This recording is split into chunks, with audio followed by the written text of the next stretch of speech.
feel no reason for Thanksgiving. To this day, I can hardly bear to think of that quintessentially American holiday, Thanksgiving. When I do, however, I do not dwell on pilgrims with wide black hats sitting to sup with red men, their long hair adorned with eagle feathers. I think not of turkeys nor of cranberry, foods now traditional for the day of feast. Unlike millions, I do not even think of the day's football games. And not thinking of it, I don't watch them. I think of the people we have habitually called Indians, the indigenous people of the Americas, those millions who are no more. I think of those precious few who remain and wonder, what do they think of this day, this national myth of sweet brotherhood that masks what can only be called genocide? Several years ago, I read a thin text that was pregnant with poignancy. It was a collection of native remarks from the first tribes who encountered whites in New England and down throughout several hundred years. Throughout it all, the same vibration could be felt, no matter the clan or tribe, a profound sense of betrayal and wrong from people who were treated like brethren when they first arrived. In New England, the name Powhatan, circa 1547 to 1618, is still recalled, even if that wasn't his name, but what the English called him.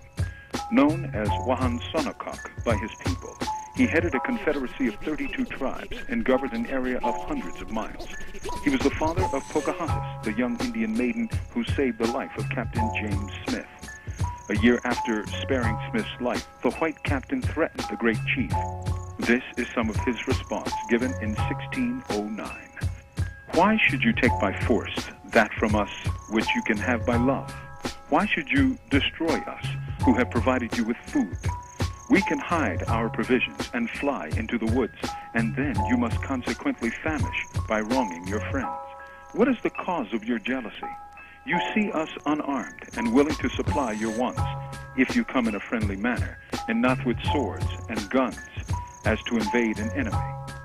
I am not so simple as not to know it is better to eat good meat, lie well, and sleep quietly with my women and children, to laugh and be merry with the English, and being their friend, to have copper, hatchets, and whatever else I want, than to fly from all, to lie cold in the woods, feed upon acorns, roots, and such trash, and to be so hunted that I cannot rest, eat, or sleep.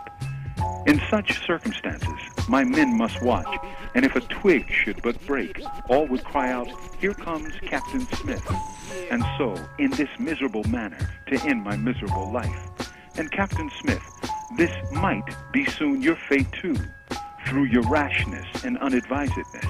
I therefore exhort you to peaceable counsels, and above all, I insist that the guns and swords, the cause of all our jealousy and uneasiness, be removed and sent away. That's from the book Great Speeches by Native Americans, published 2000 by Dover Press. That great chief's sentiments could be echoed for over hundreds of years, but injustice would just be piled on injustice.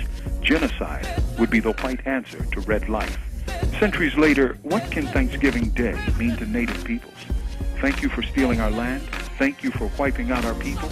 Thank you for placing a remnant of our once great numbers on rural ghettos called reservations.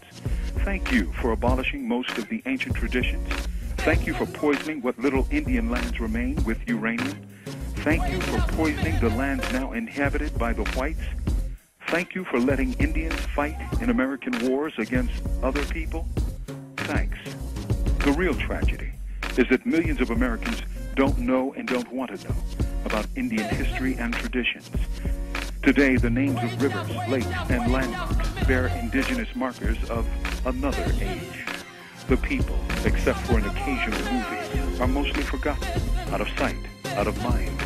The easier to replace with false images of Happy Meals and turkey dinners. Happy Thanksgiving. From Death Row, this is Mumia Abu Jamal.